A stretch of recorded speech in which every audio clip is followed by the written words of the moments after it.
Perkenalkan, nama saya Friska Ade Ufiana, NIM 1. Periode pengusulan Pancasila dimulai dari Perhimpunan Indonesia, Sumpah Pemuda, Sidang PPUPKI, kemudian perumusan Pancasila. Jauh sebelum periode pengusulan Pancasila, cikal bakal munculnya ideologi bangsa itu diawali dengan lahirnya rasa nasionalisme yang menjadi pembuka pintu gerbang kemerdekaan Indonesia.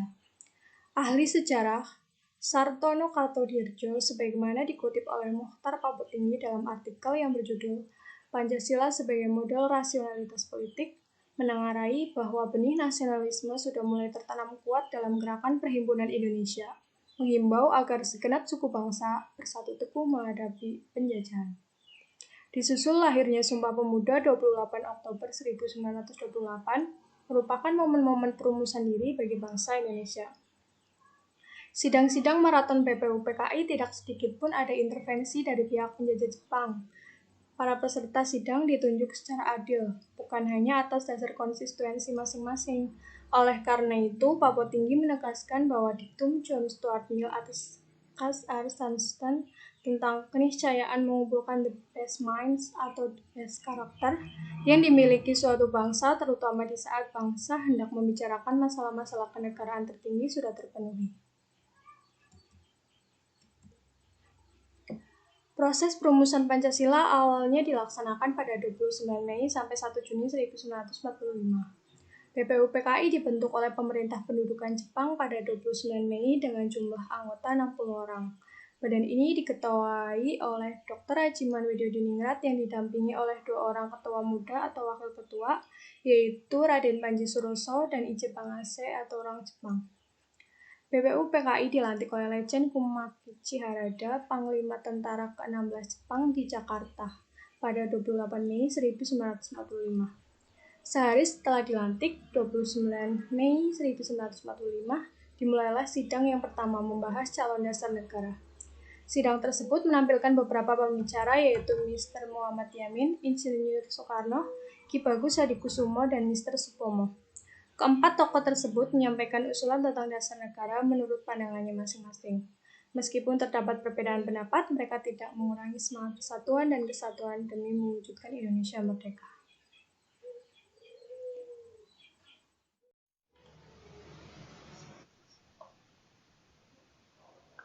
Saya Acep Setiawan akan menjelaskan mengenai periode perumusan Pancasila. Yang pertama, Piagam Jakarta. Yang kedua, 5 rumusan Pancasila dalam alinea keempat Piagam Jakarta. Yang ketiga, Maklumat Pemerintah Pendudukan Jepang di Jakarta. 1. Piagam Jakarta.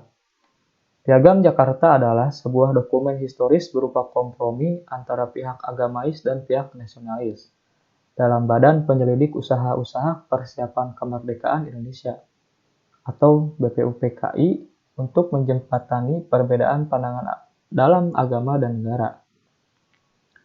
BPUPKI dibentuk pada tanggal 29 April 1945 sebagai realisasi janji Jepang untuk memberi kemerdekaan pada Indonesia. Anggotanya dilantik pada tanggal 28 Mei 1945 dan persidangan pertama dilakukan keesokan harinya sampai dengan 1 Juni 1945. Sesudah itu, dibentuk panitia kecil yang beranggotakan 9 orang untuk merumuskan gagasan-gagasan tentang dasar-dasar negara yang akan dilontarkan oleh 3 pembicara pada persidangan pertama yang kemudian lahirlah Piagam Jakarta. Piagam Jakarta berisi garis-garis pemberontakan melawan imperialisme, kapitalisme, dan fasisme, atau semangat perjuangan bangsa Indonesia melawan imperialisme, kapitalisme, dan fasisme, serta memulai dasar pembentukan negara Republik Indonesia. 2. 5 perumusan Pancasila dalam alinea keempat Piagam Jakarta. Hal terpenting yang mengemuka dalam sidang BPUPKI kedua pada tanggal 10 sampai 16 Juli 1945 adalah disetujuinya naskah awal pembukaan hukum dasar yang kemudian dikenal dengan nama Piagam Jakarta. Piagam Jakarta itu merupakan naskah awal pernyataan kemerdekaan Indonesia.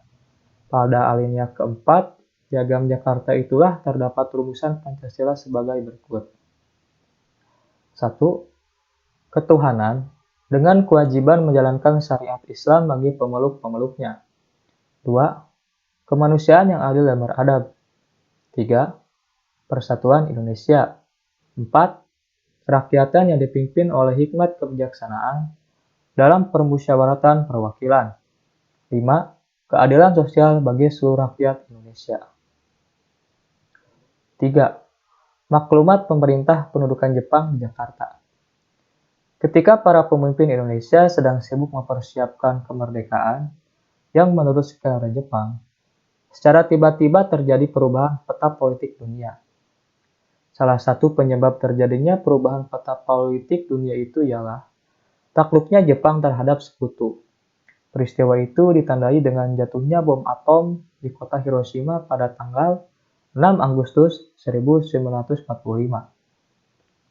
Sehari setelah peristiwa itu, pada tanggal 7 Agustus 1945, pemerintah pendudukan Jepang yang ada di Jakarta mengeluarkan maklumat yang berisi 1. Pertengahan Agustus 1945 akan dibentuk Panitia Persiapan Kemerdekaan bagi Indonesia atau PPKI. 2.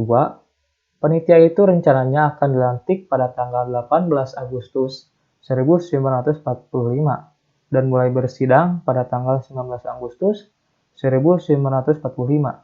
Dan yang ketiga, direncanakan pada tanggal 24 Agustus 1945 Indonesia akan dimerdekakan.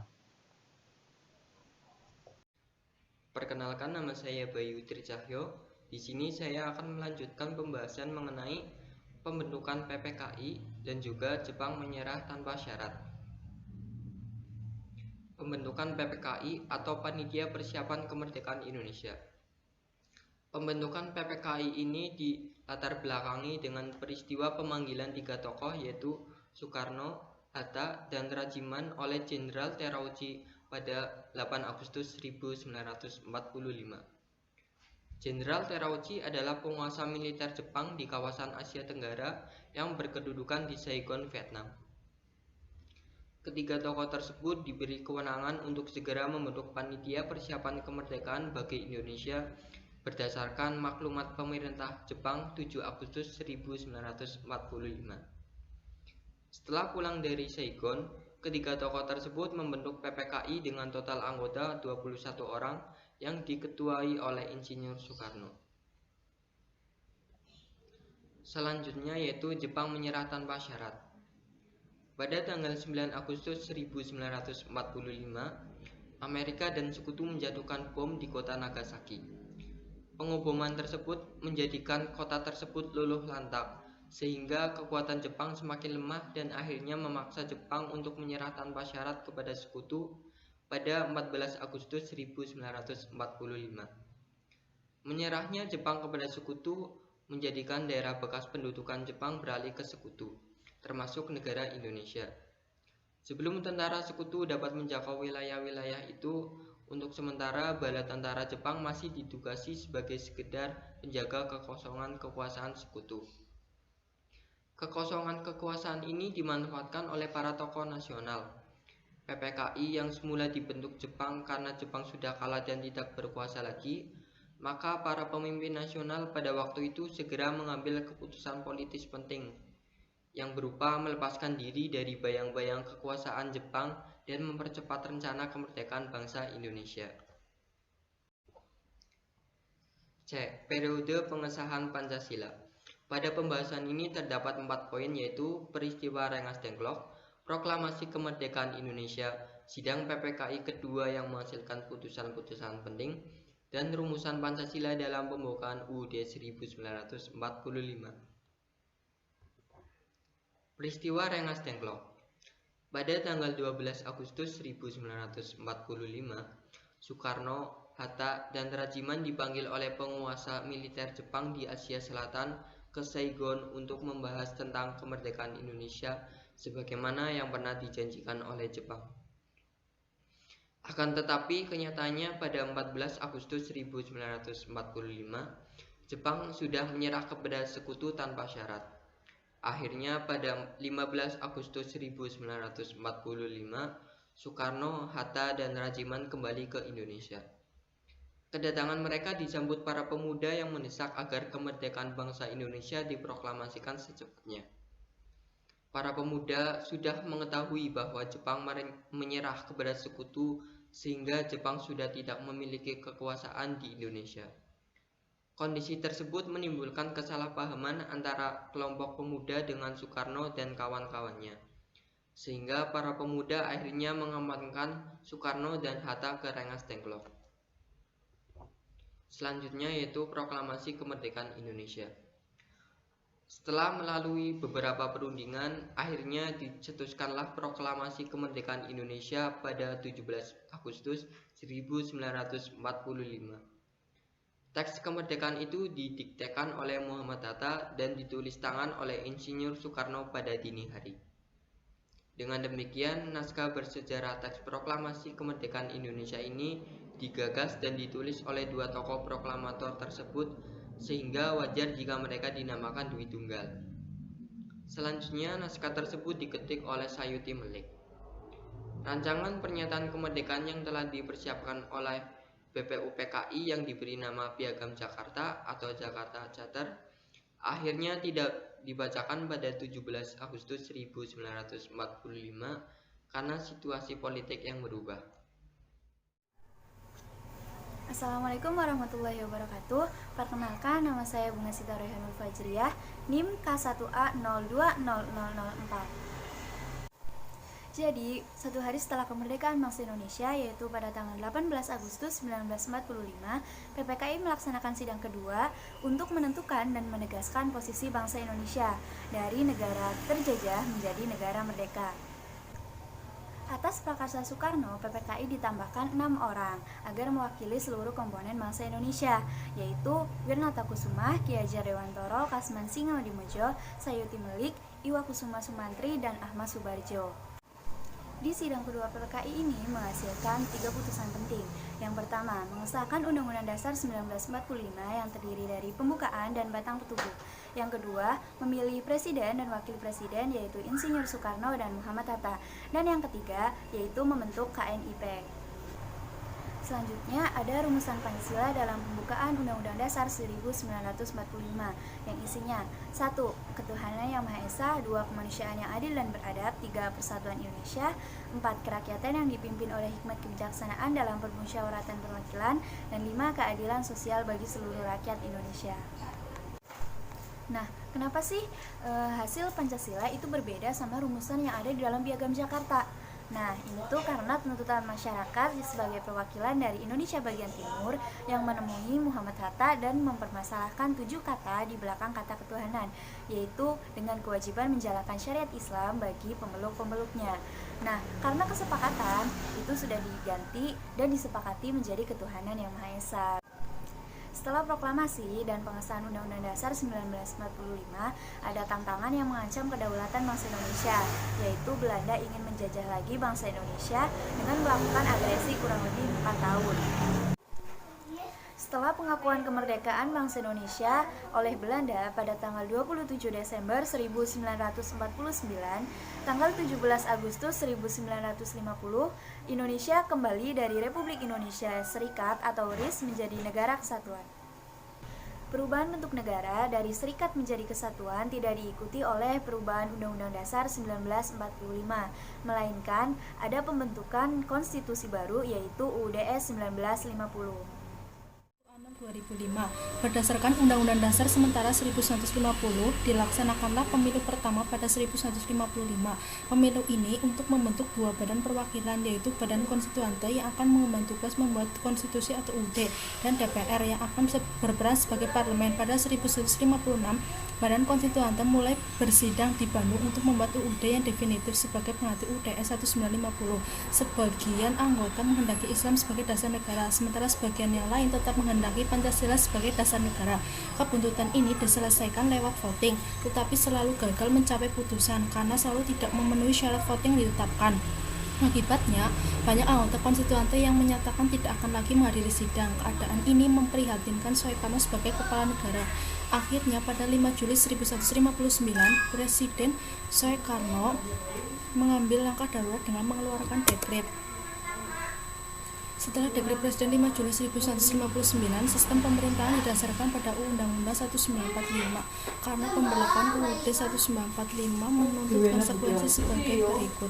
1. Penulisan Pancasila sebagaimana termaktub dalam pembukaan UUD 1945. 2. Penyelenggaraan negara seharusnya dilaksanakan sebagaimana amanat batang tubuh Undang-Undang Dasar 1945. Segera dibentuk MPRS dan DPAS. Setelah Dekret Presiden 5 Juli 1159 oleh Presiden Soekarno, terjadi beberapa penyelewengan, diantaranya 1. Soekarno diangkat sebagai pegawai seumur hidup melalui Tab Nomor 3 per MPR per 1160. 2. Kekuasaan Presiden Soekarno berada di puncak piramida, artinya berada pada posisi tertinggi yang melalui Ketua MPRS, DPR, dan DPA. 3. Penentangan antar pihak begitu keras seperti yang terjadi antara tokoh PKI dan perwira Angkatan Darat yang kita kenal dengan gerakan 30 September. Peristiwa G30 SPKI menimbulkan peralihan kekuasaan dari Soekarno ke Soeharto, dan kekuasaan itu diawali dengan terbitnya surat perintah dari Presiden Soekarno 11 Maret. Surat ini berisi perintah Presiden kepada Soekarno agar mengambil langkah-langkah pengamanan untuk menyelamatkan keadaan. Surat semar ini dibuat di Istana Bogor dan dijemput oleh Basuki Rahmat, Nur Mahmud, dan Muhammad Yusuf. Assalamualaikum warahmatullahi wabarakatuh. Saya Suci Purniasa. Di sini saya akan memberitahukan tentang Pancasila sebagai identitas bangsa Indonesia. Seperti yang kita ketahui, bahwa setiap bangsa di dunia ini memiliki identitasnya yang sesuai dengan latar belakang budaya mereka masing-masing. Nah, budaya ini dapat membentuk identitas harus melalui proses nih. Ada 2 proses, yaitu proses inkulturasi dan akulturasi. Pasti kalian tahu lah ya, identitas bangsa Indonesia itu apa? Ya tentu Pancasila. Nah, Pancasila ini adalah satu contoh dari perwujudan konsekuensi dari proses inkulturasi dan akulturasi tersebut. Kebudayaan bangsa Indonesia adalah hasil inkulturasi, yaitu proses perpaduan dari berbagai elemen dalam masyarakat sehingga menjadikan masyarakat berkembang secara dinamis. Kebudayaan bangsa Indonesia adalah hasil dari akulturasi juga. Nah, Hafila menegaskan bahwa akulturasi adalah suatu perubahan besar yang terjadi akibat kontak antar budaya yang terlalu lama.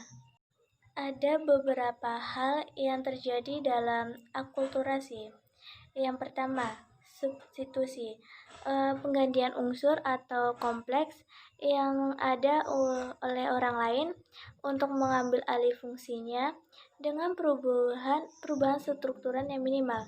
Yang kedua, sinkretisme, pencampuran unsur lama untuk membentuk sistem baru. Yang ketiga, adisi, tambahan unsur atau kompleks-kompleks baru. Yang keempat, originasi, tumbuhnya unsur-unsur baru untuk memenuhi kebutuhan situasi yang berubah. Yang kelima atau terakhir, rejeksi, perubahan yang berlangsung cepat dapat menimbulkan sejumlah besar orang tidak dapat menerimanya sehingga menyebabkan penolakan total, bahkan bisa menimbulkan pemberontakan. Pemaparan tentang Pancasila sebagai identitas bangsa atau juga disebut sebagai jati diri bangsa Indonesia dapat ditemukan berbagai literatur. Ilustrasinya dalam masyarakat Melayu dapat dilihat dari serapan kata-katanya yang sebagian besar mewakili konsep kunci Islam. Ada juga dari masyarakat Toraja yang mengalami transformasi budaya dari masyarakat yang kepercayaan tradisional dan agraris menjadi masyarakat yang mayoritas beragama Kristen dan pariwisata. Sekian dari penjelasan saya atau presentasi saya. Saya ucapkan terima kasih. Wassalamualaikum warahmatullahi wabarakatuh. Sebelum presentasi, perkenankan saya untuk memperkenalkan diri. Perkenalkan, nama saya Ika Yulia Pangestuti. Di sini saya akan mempresentasikan mengenai alasan diperlukannya Pancasila dalam kajian sejarah bangsa Indonesia. Yang pertama adalah Pancasila sebagai identitas bangsa. Di sini maksudnya adalah Pancasila merupakan bentuk perwujudan kebudayaan, adat istiadat, norma-norma, dan kepribadian masyarakat sejak zaman dahulu yang dituangkan dalam sila-sila Pancasila. Pemaparan tentang Pancasila sebagai identitas bangsa atau juga disebut sebagai jati diri bangsa dapat ditemukan dalam berbagai literatur, baik dalam bentuk bahasan sejarah Indonesia maupun pemerintahan Indonesia. Oleh karena itu, sejarah bangsa Indonesia dengan Pancasila merupakan satu hubungan yang tak dapat dipisahkan keterkaitannya. Kemudian yang kedua adalah Pancasila sebagai kepribadian bangsa Indonesia. Artinya, nilai-nilai dalam sila Pancasila diwujudkan dalam sikap mental dan tingkah laku, serta amal perbuatan. Sikap inilah yang mempunyai ciri khas. Dalam arti, kepribadian ini dapat dibedakan dengan bangsa lain. Kepribadian mengacu pada sesuatu yang unik. Disinilah Pancasila berperan dalam membedakan bangsa Indonesia dengan bangsa lain di era yang sedang gempar-gemparnya terjadi pertukaran kebudayaan. Kemudian yang ketiga adalah Pancasila sebagai pandangan hidup bangsa Indonesia. Artinya, kelima sila dalam Pancasila diyakini kebenarannya dan kegunaannya oleh bangsa Indonesia, serta dijadikan sebagai kehidupan bermasyarakat atau pedoman kehidupan bermasyarakat guna mewujudkan keadilan sosial bagi seluruh rakyat Indonesia. Nilai-nilai ini sudah melekat dalam pribadi masyarakat bangsa, sehingga seluruh nilai Pancasila dimanifestasi ke dalam kehidupan berbangsa dan bermasyarakat. Kemudian yang keempat adalah Pancasila sebagai jiwa bangsa. Van Savigny mengatakan bahwasanya setiap bangsa mempunyai jiwanya masing-masing. Pancasila sebagai jiwa bangsa lahir bersamaan dengan lahirnya bangsa Indonesia dan menyatu dalam jiwa bangsa Indonesia. Oleh karena itu, patutlah bahwasanya Pancasila itu merupakan jiwa bangsa Indonesia. Kemudian yang terakhir adalah Pancasila sebagai perjanjian luhur. Artinya, nilai-nilai Pancasila sudah disepakati oleh para pendiri bangsa dan diambil pada waktu itu untuk suatu bukti bahwasanya pilihan yang diambil itu adalah pilihan yang tepat. Demikian tadi presentasi dari saya. Kurang lebihnya mohon maaf. Bila taufiq wal hidayah. Wassalamualaikum warahmatullahi wabarakatuh.